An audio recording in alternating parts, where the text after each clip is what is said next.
For more on this story, we go live to London, where we're joined by SABC Correspondent Catherine Drew. A very good evening to you, Catherine. Thank you so much for joining us. 2 cabinet ministers, including Dominic Raab, and 4 junior ministers and their aides have called it quits. Is it fair to say that we saw this coming?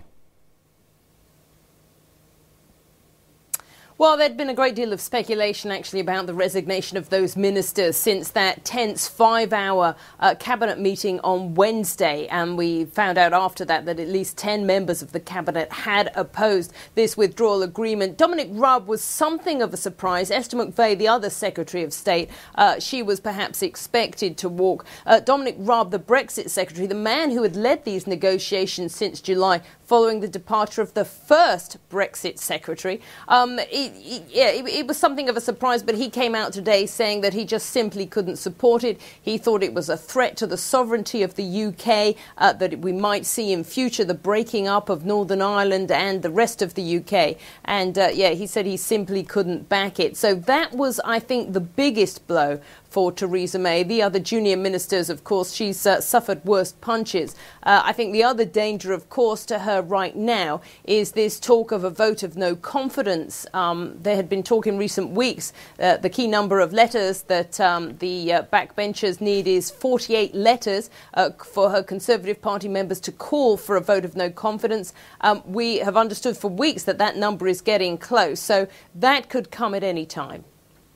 Is she in denial that this is actually now in a crisis?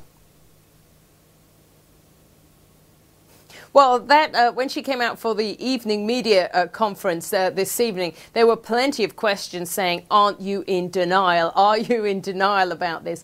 Do you really think that this will get through the House? Because there is so much opposition from all sides, from her own party, both the Remainers and the Brexiteers, from the Scottish Nationalists, from the DUP, which prop up her government. Labour, the main opposition party, they don't approve of this withdrawal agreement, although, again, Labour are very divided. So a lot of people saying, are you in denial? And she came out fighting. When we heard that there would be a press conference at 5 o'clock, we in fact wondered whether she was opening herself up for a leadership challenge. But she basically said, I believe this is the best way forward. This is the best thing for the national interest. I'm going to push forward with it, and people want to see us get on with Brexit. So she was daring her backbenchers, really, to stand up. She also said that she hadn't seen any better alternatives. It is fiendishly complicated, but there is a very large wing in her own party, those Brexiteers, that would rather leave the EU with no deal than to be tied very closely with Europe in the future. And on the issue of the Brexit being in crisis, I mean, it is quite interesting to see that she wasn't so forthcoming with responses as to whether she is in denial that the Brexit is in crisis. And other questions that have been thrown her way from reporters was the fact that, I mean, she is in office, but not necessarily in power. That has added a totally different dimension to the Brexit conundrum. And I mean, I'm tempted to ask the question, who really calls the shots?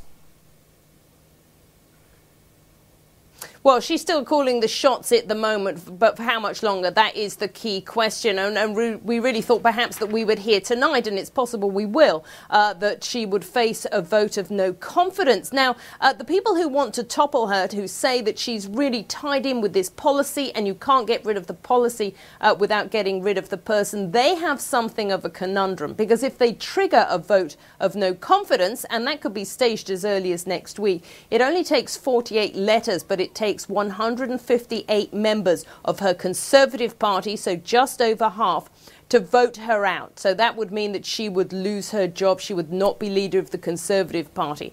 What these arch-Brexiteers don't know is they know that they could get the 48 letters to trigger that vote. They don't know if they would get the 158 votes to get rid of her. And if they don't, if she survives a leadership contest, you cannot mount a challenge within 12 months. So all of these calculations are going on tonight in all sides of the Conservative Party, and we haven't even mentioned Northern Ireland, the Scottish parties who are plotting, and Labour, who would ideally like to see a general election, and that is not out of the question either. So there's a lot of things at play, and basically you could say that anything might happen here in the UK.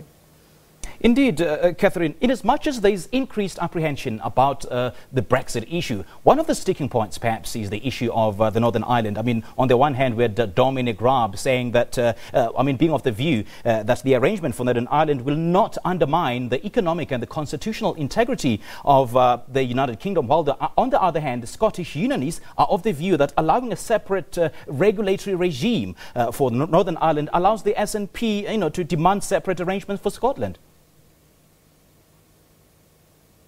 Yeah, it's so fiendishly complicated. The DUP holds up Theresa May's government in the Parliament. They're a small Northern Ireland party, and they say that they will not tolerate Northern Ireland being treated separately in some circumstances when you get into this backstop position. This is to prevent a border between Northern Ireland and Ireland. So it could be that in the future, if the country were to go forward with this deal, that Northern Ireland would be more closely aligned with Europe's rules and regulations than the rest of the UK to prevent that border. Now, this has Scotland, while Northern Ireland are very unhappy about that, or the DUP certainly, this has the Scottish Nationalist Party up in arms because they say that Northern Ireland will be in an advantage. Northern Ireland, of course, saying they're not, but Scotland believe that Northern Ireland will be at an advantage if they are staying closer to Europe, and Scotland could be competing for investment for firms to settle there with Northern Ireland.